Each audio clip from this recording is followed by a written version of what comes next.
नमस्कार। आज हम मनोविज्ञान विषय की कक्षा 12 के अध्याय 8 मनोविज्ञान और जीवन के भाग 1 का अध्ययन करेंगे। इस भाग में हम मानव पर्यावरण संबंध को समझेंगे, मानव व्यवहार पर पर्यावरण के प्रभाव को जानेंगे और पर्यावरण पर मानव प्रभाव को समझेंगे। शुरुआत में हम कुछ प्रश्न अपने से पूछकर देख सकते हैं। क्या हमारा पर्यावरण से कोई रिश्ता है या कोई रिश्ता नहीं है? और यदि कोई रिश्ता, कोई नाता है तो वो किस सीमा तक है और किस तरह का है? कुछ और प्रश्न मैं आपके सामने रखता हूं। क्या जीवन गुणवत्ता को बढ़ाने के नाम पर हम अपने पर्यावरण को नुकसान पहुंचा रहे हैं? यदि हां, तो क्या पर्यावरण को हानि करके जीवन गुणवत्ता को भी खतरे में नहीं डाल रहे हैं हम? ऐसे प्रश्नों के बारे में सोचकर थोड़ी उलझन तो होती है। मनोविज्ञान की शाखा पर्यावरण मनोविज्ञान में इसी तरह के मुद्दों पर अध्ययन किया जाता है। इस शाखा में मानव और पर्यावरण की अंतःक्रिया के विभिन्न पहलुओं को समझा जाता है।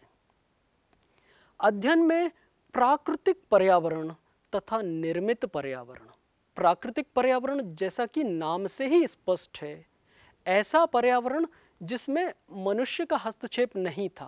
हमारी नदियाँ, हमारे पर्वत, हमारे वन, ये प्राकृतिक पर्यावरण हैं। तथा निर्मित पर्यावरण जो कि मनुष्य ने निर्मित किए हैं, सड़क है, मकान है, पुल हैं और कई तरह की इमारतें हैं। तो इनमें प्राकृतिक पर्यावरण और निर्मित पर्यावरण में भेद किया जाता है। पर्यावरण के संदर्भ में पर्यावरण अभिकल्प का संप्रत्यय भी सम्मिलित होता है। अभिकल्प में मनोवैज्ञानिक लक्षण शामिल होते हैं, जैसे कि वास्तुविद, नगर योजनाकार और सिविल अभियंता। इनके कार्यों में मनुष्य की सृजनात्मकता की अभिव्यक्ति होती है। बांध आदि के निर्माण में प्राकृतिक पर्यावरण पर नियंत्रण का भाव मनुष्य को आता है। निर्मित पर्यावरण की संरचनाओं से सामाजिक अंतःक्रियाओं पर भी प्रभाव होता है, जैसे कि घरों के बीच की दूरी। कुछ घर यदि पास पास हैं या फिर घरों के बीच में अधिक दूरी है, कार्यालय में बैठक व्यवस्था आदि। चलिए इस चर्चा को आगे बढ़ाते हैं और मानव पर्यावरण संबंध को समझने का प्रयास करते हैं। स्टोकोल्स ने 1990 में 3 उपागमों का वर्णन किया, जिसमें मानव पर्यावरण संबंध का विवरण प्रस्तुत किया गया। पहला परिप्रेक्ष्य है अल्पतमवादी परिप्रेक्ष्य। इस परिप्रेक्ष्य में यह माना जाता है कि भौतिक पर्यावरण और मनुष्य का अस्तित्व, ये 2 समांतर घटक हैं और पर्यावरण मानव पर या मानव पर्यावरण पर न्यूनतम प्रभाव डालते हैं। दूसरा परिप्रेक्ष्य है नैमित्तिक परिप्रेक्ष्य। इस परिप्रेक्ष्य की मान्यता है कि पर्यावरण का अस्तित्व मानव की सुख सुविधाओं की पूर्ति के लिए है। पर्यावरण पर मनुष्य की दखलंदाजी, जंगलों का सफाया, नदियों पर बांध, प्राकृतिक संसाधनों का अविवेकपूर्ण दोहन इसी परिप्रेक्ष्य के उदाहरण हैं। अगला परिप्रेक्ष्य है आध्यात्मिक परिप्रेक्ष्य। इस परिप्रेक्ष्य में पर्यावरण को सम्मानने योग्य माना गया है और एक मूल्यवान वस्तु के रूप में संदर्भित किया गया है। मनुष्य पर्यावरण और अपने बीच की परस्पर निर्भरता को समझता है और सह अस्तित्व में विश्वास रखता है। पर्यावरण के संदर्भ में भारतीय मत आध्यात्मिक परिप्रेक्ष्य अनुरूप ही है। हालांकि हम भी उपभोग की दौड़ में पर्यावरण को क्षति पहुंचा रहे हैं, किंतु हमारी संस्कृति में वृक्ष, वन, नदी, वायु, इनको सम्मान योग्य माना गया है। मनुष्य और पर्यावरण के संबंध को समझने के लिए आवश्यक है कि हम यह समझें कि मनुष्य और पर्यावरण एक दूसरे को किस तरह प्रभावित करते हैं। शुरुआत करते हैं मानव व्यवहार पर पर्यावरण के प्रभाव से। पहले बात करते हैं प्रत्यक्षण पर पर्यावरण का प्रभाव। अध्ययनों में पाया गया है कि पर्यावरण हमारे कुछ प्रत्यक्षणों को प्रभावित करता है। कक्षा 11 में हमने अध्ययन किया है कि जो जनजातीय समूह गोल झोपड़ियों में रहते हैं, आमतौर पे हमारे जो घर हैं वो कोणीय संरचना के हैं, चौकोन हैं या आयत के आकार के हैं, जबकि ये जनजातीय समूह गोल झोपड़ियों में रह रहे हैं। इन समूहों में ज्यामितीय भ्रम अपेक्षाकृत कम देखे गए हैं। पर्यावरण मनुष्य के संवेगों पर भी प्रभाव डालते हैं। सुंदर फूल, झरना, नदी की कलकल करती आवाज, पर्वत या समुद्र आपके मन को प्रसन्नता से भर देते हैं, जबकि प्राकृतिक आपदाएं जैसे कि बाढ़, भूकंप, सुनामी ये हमें भय और अवसाद पहुंचाते हैं। कई बार तो प्रभाव इतने गंभीर होते हैं कि एक लंबे समय तक दबावकारी स्थिति का सामना करना पड़ता है। आपने पिछले अध्याय में यह समझा है कि एक विशेष तरह का मनोविकार है जिसको हम पोस्ट ट्रॉमेटिक स्ट्रेस डिसऑर्डर कहते हैं, जो कि दबाव, स्ट्रेस के बाद घटित होता है और दबाव घटना गुजर जाने के बाद भी व्यक्ति तनाव लगातार महसूस करता रहता है। पर्यावरण व्यवसाय, जीवन शैली तथा अभिवृत्तियों को भी प्रभावित करते हैं। जैसे कि मैदानी क्षेत्रों में रहने वाले व्यक्तियों के व्यवसाय, उनकी जीवन शैली और उनकी अभिवृत्तियां पहाड़ों पर रहने वाले व्यक्तियों से भिन्न होती हैं। इसी तरह रेगिस्तानी क्षेत्रों के लोग, उनकी दशाएं भिन्न होती हैं, उनकी जीवन शैली भिन्न होती है, उनकी अभिवृत्तियां भिन्न होती हैं। कृषक समाज में परस्पर निर्भरता अधिक होने के कारण से यह देखा गया है कि कृषक समाज अधिक सहयोगशीलता प्रदर्शित करता है। चलिए अब हम बात करते हैं पर्यावरण पर मानव प्रभाव की। मनुष्य ने विकास के क्रम में पर्यावरण को काफ़ी परिवर्तित किया है। हमने घर बनाए तो जंगलों को काटना पड़ा, सड़क बनाने के लिए पर्वतों को तोड़ा, प्राकृतिक संसाधनों का उपयोग कर तरह तरह के उपकरण बनाए। इन उपकरणों के बनाने में और इनके उपयोग ने हमारे वातावरण को प्रभावित किया है।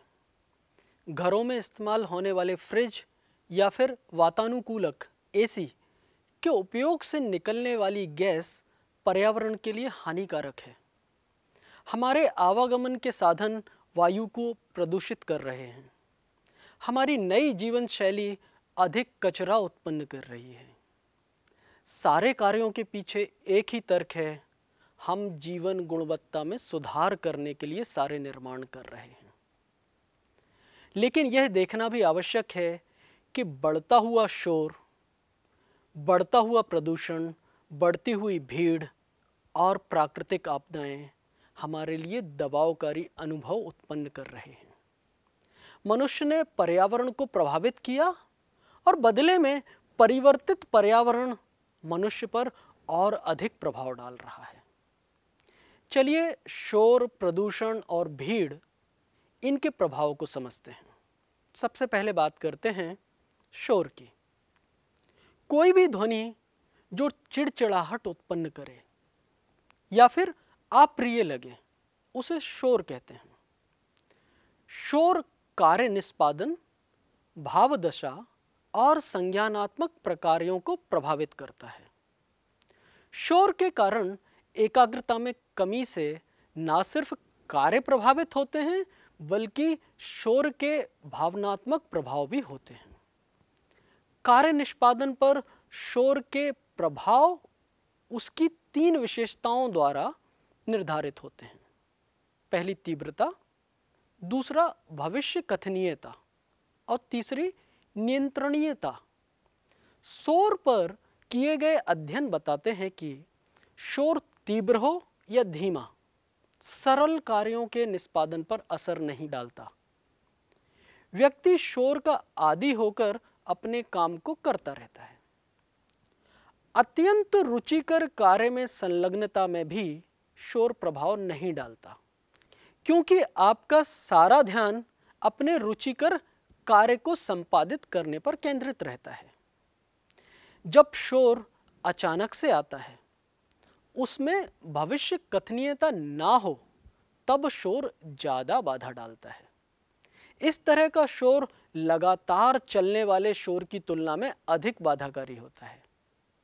एकाग्रता वाले कार्य करते समय शोर में भविष्य कथनीयता और नियंत्रण का अभाव निष्पादन को घटा देता है।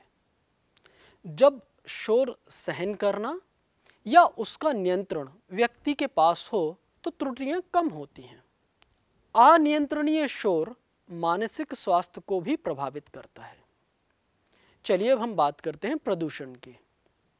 प्रदूषण के हमारे शरीर पर होने वाले नकारात्मक प्रभाव किसी से छिपे नहीं हैं, लेकिन प्रदूषण मानसिक स्वास्थ्य को भी प्रभावित करता है। जल, वायु, मृदा, इनके प्रदूषण तंत्रिका तंत्र को प्रभावित कर मानव व्यवहार और संवेग को प्रभावित करते हैं, नकारात्मक संवेगों को बढ़ाते हैं।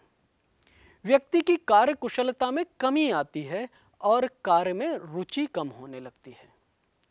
अध्ययनों में पाया गया है कि औद्योगिक क्षेत्रों में रहने वाले व्यक्तियों ने दुश्चिंता और तनाव के अनुभव को अधिक स्वीकार किया। वायु प्रदूषण के संदर्भ में भोपाल में 1984 में हुई गैस रिसाव त्रासदी एक प्रत्यक्ष उदाहरण है। इस त्रासदी में विषैली गैस के कारण बड़ी संख्या में लोगों की मृत्यु हुई और जीवित बचे लोगों पर भी इसके प्रभाव देखे गए। उनकी ध्यान क्षमता, उनकी स्मृति और उनकी जागरूकता में मुश्किलें आईं। हमारे घर या कार्यालयों में किए जाने वाले धूम्रपान से होने वाले प्रदूषण के भी नकारात्मक परिणाम पाए गए हैं। चलिए अब हम बात करते हैं भीड़ की। भीड़ का अर्थ सामान्य तौर पर इकट्ठे हुए अधिक लोगों से कुछ भिन्न है। भीड़ की स्थिति में व्यक्ति असुस्थ या असहज डिस्कम्फर्ट महसूस करता है। निजता में कमी का आभास होता है। अपने आसपास के परिवेश के प्रति नकारात्मक दृष्टिकोण होता है। सामाजिक अंतःक्रिया पर नियंत्रण का अभाव होता है।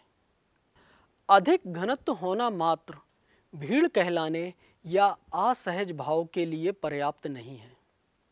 भीड़ पर किए गए शोध के नतीजे प्रदर्शित करते हैं कि भीड़ तथा अधिक घनत्व के कारण अपसामान्य व्यवहार और आक्रामकता उत्पन्न हो सकती है। भीड़ के कारण से कठिन कार्यों का निष्पादन कम हो जाता है। स्मृति व संवेगात्मक दशा में भी प्रतिकूल प्रभाव पड़ते हैं। अध्ययन में यह भी देखा गया है कि अधिक भीड़ वाले घरों में पले हुए बच्चों का शैक्षणिक निष्पादन कम पाया गया। अध्ययन में एक महत्वपूर्ण बात सामने आई कि सामाजिक अंतःक्रिया की प्रकृति यह निर्धारित करती है कि भीड़ के प्रति अनुक्रिया कैसी होगी। विवाह या किसी दूसरे समारोह में बहुत सारे लोग एकत्रित होते हैं, लेकिन यहाँ पर भीड़ वाली असहजता का आभास नहीं होता। इसके उलट इस तरह के समारोह में व्यक्ति सकारात्मक संवेग प्रदर्शित करते हैं। भीड़ के प्रति नकारात्मक प्रभाव प्रदर्शित करने में व्यक्तिगत भिन्नताएं देखी जाती हैं। कुछ लोग भीड़ से आसानी से सामंजस्य बना लेते हैं, जबकि कुछ लोगों को भीड़ में अधिक मुश्किल महसूस होती है। भीड़ में व्यक्तिगत भिन्नता समझने के लिए दो संप्रत्ययों की चर्चा की जाती है: भीड़ सहिष्णुता, क्राउडिंग टॉलरेंस, और दूसरा प्रतिस्पर्धा सहिष्णुता या कंपटीशन टॉलरेंस। भीड़ सहिष्णुता स्थिति में व्यक्ति मानसिक रूप से भीड़ से संयोजन बिठा लेते हैं। भीड़ वाले वातावरण की इतनी आदत हो जाती है कि उन्हें वह भीड़ भीड़ जैसी नहीं लगती। भीड़ स्थिति के कारण संसाधनों की प्रतिस्पर्धा महसूस हो सकती है, किंतु कुछ व्यक्ति इस प्रतिस्पर्धा में भी सहिष्णुता स्थापित कर लेते हैं। भौतिक स्थान जैसी मूलभूत आवश्यकता की कमी को भी यह सहना सीख लेते हैं। अध्ययनों में यह बात भी सामने आई है कि भीड़ के भाव का निर्णय करने में सांस्कृतिक विशेषताओं की भी भूमिका होती है। कोई वातावरण कम भीड़ वाला या ज़्यादा भीड़ वाला है, यह निर्णय देने में सांस्कृतिक विशेषताओं का प्रभाव होता है। कुछ समाजों में जहां समूह में रहने को ज़्यादा महत्व दिया जाता है, उन्हें आमतौर पर भीड़ का अनुभव कम होता है, जबकि एकाकी रहने वाले समाजों में मनुष्यों की संख्या बढ़ते ही भीड़ का अनुभव होने लगता है। भीड़ में व्यक्ति को व्यक्तिगत स्थान, पर्सनल स्पेस की कमी भी महसूस हो सकती है। दरअसल हम सामाजिक अंतःक्रियाओं में एक विशेष भौतिक दूरी बना के रखते हैं, जिसे हम अंतर्वैयक्तिक दूरी कहते हैं। एडवर्ड हॉल ने 4 प्रकार की अंतर्वैयक्तिक दूरियों का वर्णन किया है। पहली है अंतरंग दूरी, इंटीमेट डिस्टेंस। यह 18 इंच तक की दूरी है। इस तरह की दूरी में निजी बातचीत या घनिष्ठ मित्रों के बीच में आपसी बातचीत होती है। दूसरी दूरी व्यक्तिगत दूरी, 18 इंच से लेकर 4 फुट तक की दूरी को हमने व्यक्तिगत दूरी कहा है। इसके बाद है सामाजिक दूरी, 4 फुट से लेकर 10 फुट तक की दूरी। यह एक औपचारिक दूरी है जिसको सामाजिक दूरी कहा गया है।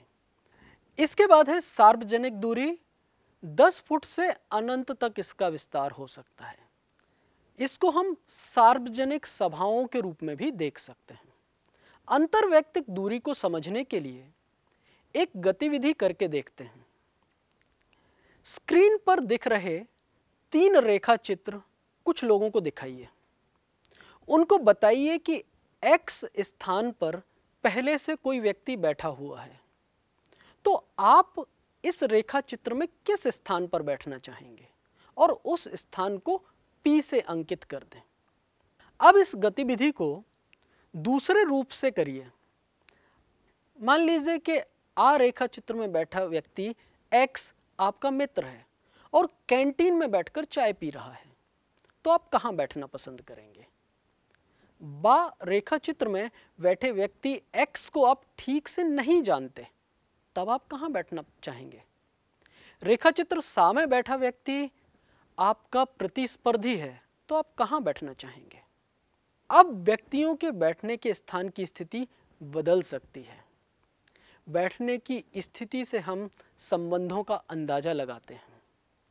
ध्यान देने वाली बात यह है कि दूरी स्वेच्छा से बनी दूरी होती है। बस या ट्रेन में जो भीड़ है और उस भीड़ के कारण आप पास पास हैं, इसको हम अंतरंग दूरी नहीं कह सकते हैं। इसके अतिरिक्त प्राकृतिक आपदाएं भी मनुष्य के मन और शरीर पर गंभीर प्रभाव डालती हैं। इन प्रभावों में हम बात करते हैं, कुछ शारीरिक प्रतिक्रियाएं हैं, कुछ सांवेगिक प्रतिक्रियाएं हैं, कुछ संज्ञानात्मक और सामाजिक प्रतिक्रियाएं हैं। आपदा के प्रभाव को हम कम कर सकते हैं। आपदा के प्रभाव को कम करने के लिए एक चेतावनी तंत्र का विकास कर सकते हैं। तुरंत सुरक्षा के कुछ उपाय हम प्रदान कर सकते हैं और मनोवैज्ञानिक उपचार की व्यवस्था की जा सकती है। यहाँ हम इस भाग का समापन करेंगे। इस भाग में हमने मानव पर्यावरण संबंध को समझा, मानव व्यवहार पर पर्यावरण के प्रभाव को जाना और पर्यावरण पर मानव प्रभाव को समझा। धन्यवाद।